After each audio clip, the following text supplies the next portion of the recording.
धनगर समाजामध्ये एसटी आरक्षणाची अंमलबजावणी झाली पाहिजे।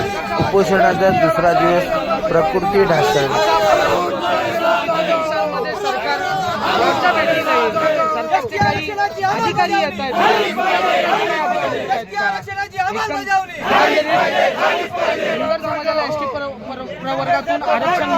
एकच मागणी आहे, विश्वरत्न डॉक्टर बाबासाहेब आंबेडकरांनी संविधानात जे एसटीचं आरक्षण रूपी अमृत धनगरांना दिलंय, ज्या व्यवस्थेनं कैद करून ठेवलंय, ते अमृत मुक्त करा आणि आमच्या लेकरा बाळांचं कल्याण करा।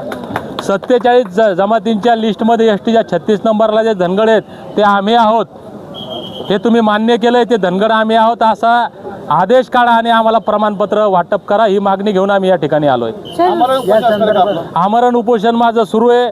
सरकारनं मला काल आजच्या आंदोलनाची परवानगी दिली होती 6 वाजेपर्यंत, आता 6 वाजलेत, मी या ठिकाणी ही जागा सोडली आहे। उद्या सकाळची परवानगी मला मिळालेली आहे, पुन्हा सकाळी 9 वाजता मी या ठिकाणी येऊन बसणार।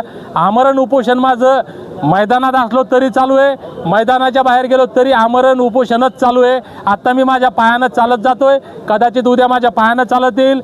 जसा वेळ जाईल मला स्ट्रेचरवर न्यायला लागेल, मला उचलून न्यायला लागेल, उचलून आणायला लागेल, जे काय होईल मी शेवटच्या श्वासापर्यंत, सरकार जोपर्यंत आमचं म्हणणं ऐकत नाही, मान्य करत नाही, तोपर्यंत आमरण उपोषण सुरू आहे। काफी लापरवाही दिखाई है, क्या कहना चाहोगे आप? भेट कोणाची मागणार आहात? भेट आम्ही मागत।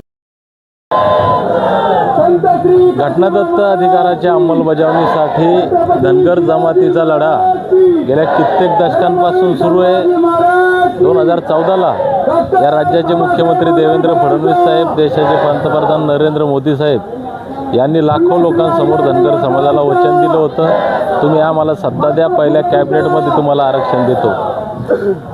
धनगरांनी प्रचंड मतं भाजपला दिली, देवेंद्र फडणवीस साहेबांना मुख्यमंत्री केलं, परंतु त्यांनी दिलेला शब्द अजून पाळला नाही। म्हणून हा लढा सातत्यानं चालू असताना आज मुंबईच्या आझाद मैदानामध्ये आम्ही आलोय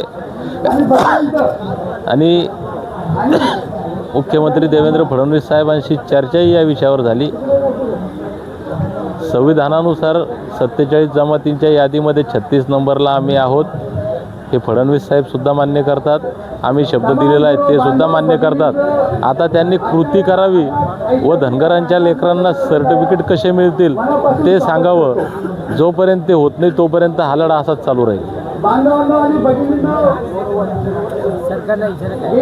सरकारला एकच इशारा आहे की तुम्ही सांगितल्याप्रमाणे, शब्द दिल्याप्रमाणे धनगर आरक्षणाची अंमलबजावणी करून एसटी सर्टिफिकेट वाटण्याचा मार्ग मोकळा करावा आणि आमच्या बांधवांचाही त्रास कमी करावा।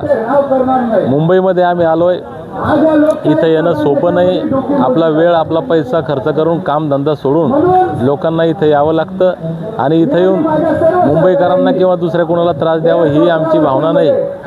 परंतु सरकार जर ऐकत नसेल तर उद्या हजारोंच्या लाखोंच्या संख्येनं उद्यापासून लोक मुंबईमध्ये येण्याला सुरुवात होईल। ती परिस्थिती सरकारसाठी चांगली नाही, त्याच्यामुळे त्यांनी लवकरात लवकर धनगर आरक्षणाची अंमलबजावणी करावी, सर्टिफिकेट वाटण्याचा मार्ग मोकळा करावा।